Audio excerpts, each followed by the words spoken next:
สบายดีมื้อนี้แม่แก้วพามาเบิ่งหอพิพิธภัณฑ์ลาวมาทางน้องเสื่อมเนาะเพราะ FC ก็เลยว่าถ่ายรูปนำกันหน่อยหนึ่งอยู่ในนี้ห้องน้ำห้องในทางนอกก็สะอาดสะอ้างเนาะแล้วก็เดินจอดรถก็กวางควางดีไปเฮาเข้าไปในไปเบิ่งนำกันเลยว่าสิเฮ็ดแนวใดในการซื้อปีเนาะเอาไปแล้วเราก็สิไปซื้อปีเนาะซื้อปีเข้าไปสมคนลาวก็แสนปลายคนต่างประเทศ2แสนเนาะโดยซื้อแล้วก็สิมีหูฟังอัตโนมัติพร้อมอันนี้คนลาว50คนต่างประเทศแสนหนึ่งเนาะอันตัวหูฟังนี่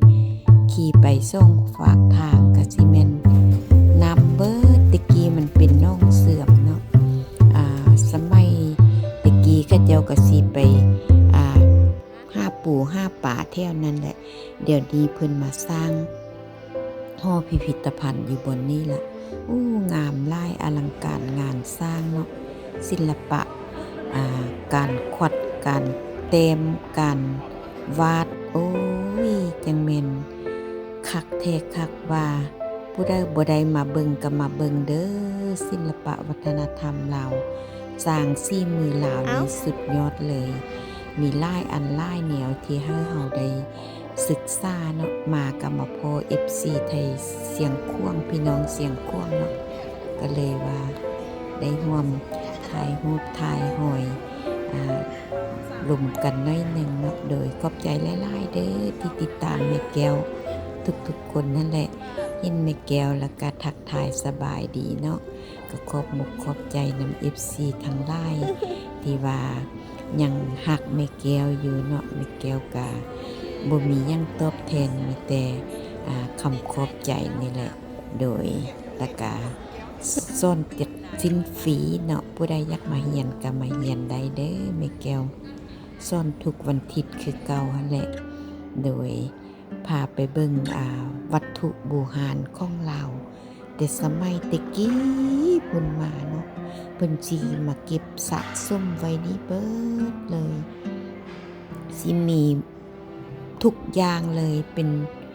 พระแต่สมัยได้เป็นร้อยกว่าปีพุ่นแหละสิมีอยู่นี่เมิดเนาะมาเพิ่นก็สิมีบ่อนไว้พระขอพรนำสถานที่ศักดิ์สิทธิ์แห่งนี้เนาะคนก็มาหลายมาก็มีคนมานบมาไหว้มาขอพรนำพระพุทธรูปเบิ่งแม่สีไม้ลายมือลาวกันขวัดลิงขวัดลายเนาะเพิ่นมาเบิ่งจะแม่นอลังการงานสร้างต้นไม้แต่ละอันเขาเจ้ามาขวัดนะเป็นสีไม้ลายมือลาวแท้ๆนะต้นหนึ่งขวัดได้หลายอย่างเนาะมีรูปหลายอัน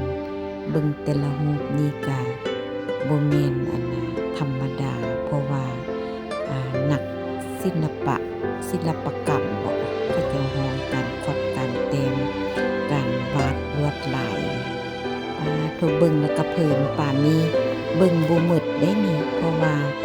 เวลามันสั้นเนาะมาเบิ่งแต่ละรูปกันเพราะว่าเจ้าของเพิ่นนี่นะเพิ่นเป็นคนมักสะสมหากไม้ต้นไม้เนาะสะสมไว้หลายแล้วเพิ่นก็บ่มีบนเมียนเนาะเพิ่นไปกองไว้บ้านเพิ่นบัดแล้วเพิ่นก็มาเฮ็ดอันนี้เฮ็ดหอพิพิธภัณฑ์นี้หมดเงินหลายเนาะตั้งว่า50ล้านเหรียญเพิ่นก็บ่แม่นของคอยเบิ่งทางนอกพี่เพิ่นก็เฮ็ดเป็นลวดลายเบิดลวดลายบ่งบอกศิลปะวัฒนธรรมลาวเฮานี่แหละเบิ่งแล้วก็เป็นตาอ่อนสอนสะอ่อนเนาะสิมือนี้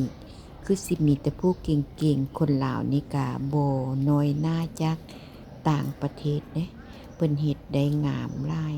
แม่แก้วไปเบิ่งก็จนว่าคนหนาวออกน้ำตาสิไหลเนาะก็ขอบมกขอบใจเจ้าของสถานที่ผู้ที่สร้างตัวนี้ให้เฮาได้เบิ่งได้ชมเนาะขอบใจหลายๆเด้อ